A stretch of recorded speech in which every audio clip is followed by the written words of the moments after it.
the pussy, like he's gonna be the smooth talking whatever. And like I didn't have terrible game. It's not like I couldn't talk to girls, but I wasn't it just wasn't my approach. Like I wasn't the guy. Like I did that in college. Like I went up to a bunch of girls and I would hit on them and whatever. But it wasn't so much hitting on them because I found hitting on them was very counterproductive. Yes. So I would invite them to do things. Like I would say, hey, we're having this party. Do you want to come out? We're going out on the boat. Do you want to come wakeboarding? I would invite them to things. There would be other girls there. There wouldn't be the real pressure of interaction. And then, you'd end up hooking up at some point. And it was kind of like very casual interactions, subtle stuff. It wasn't the blatant hitting on them. And they wanted, because Hollywood, they paint this unrealistic picture of what is effective with women. They tell you, hey, hit on a girl, tell her how great she is, kiss her ass, do everything she wants to do. All the things you're not supposed to do, Hollywood tells you to do. So, this was another example of like they want you to like aggressively hit on some fucking random girl at the bar, which almost never works. Right. Like almost never works. If it does, she was already ready to go home with someone, or you had something else going for you, like the pre-selection, the money, the fame, something else like that. Yeah, but in movies, they show it working. Yeah, the movie Swingers ends with the main character walks into a bar, sees the hottest girl he's ever seen in his life. They get together, and I'm just like, she'd be on her phone. The fuck is this? This would never happen in a million years. And I always thought it was like damaging. Yeah, it's just, they just perpetuate this nonsense. And yeah, like, oh, can I buy you a drink? You're so pretty. Like, it's just, that's bullshit, man. That doesn't work. That's bad. It's counterproductive. It's a terrible game.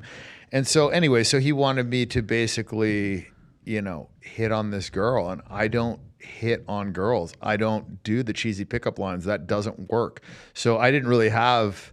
And he wanted me to like improvise, and I'm just like, man, this is not my thing. Not to mention like Cameron Diaz was looking at me like she wouldn't fuck me in a million years, which like mentally threw me off a little bit too, So yeah, and plus she was like way taller than me. Yeah. I mean, she's my height, but she had like 5-inch heels on, so she's like 6'2", and Nick's like fucking 6'6", so I felt like a midget asshole. And then when Nick recommended they put boosters in my shoes, it just like totally fucked me up, dude. Yeah, that would mess with me too. Like, God damn it, But yeah, man, it's all learning experience, dude. I thought the movies were very eye opening.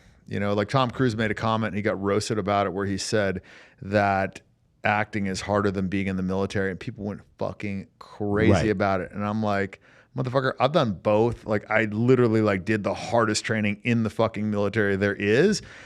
And for me, I think acting is harder, whatever, fucking sue me. It's a unique talent, yeah. Yeah, but like, maybe some guys it comes fucking natural, but like, when you snap your fingers and you're supposed to just like fucking be a totally different person, in a scene that doesn't feel real to you, that's difficult. And the camera picks up everything, so if you don't believe it, it doesn't come across. And so it's harder because for some people it's impossible. Yeah. That's what makes it harder. Whereas with the military, some of those things are impossible also, but you try harder. You follow directions. You get more discipline. With acting, it's just like one of these things, because I took acting classes for about 18 months, and I just remember seeing these people who could just become someone else and be broken, like become sad, very broken. And I'm not sad and broken. I don't know how to do that. That was the part that I think makes it difficult. You don't know how to be this guy who hits on women. Yeah. I mean, you're also very comfortable on camera too. So you probably like... you would probably have an easier time because that's like your job. It's what you do. You're like, I always see you fucking hosting with a mic, like, happy, smiling, very comfortable, all this shit. 99% of guys couldn't do that. Yes. Right. Okay. So we're not even just talking about that. We're talking about that. And then add on, you have to be somebody else in that moment, believe that and sell that.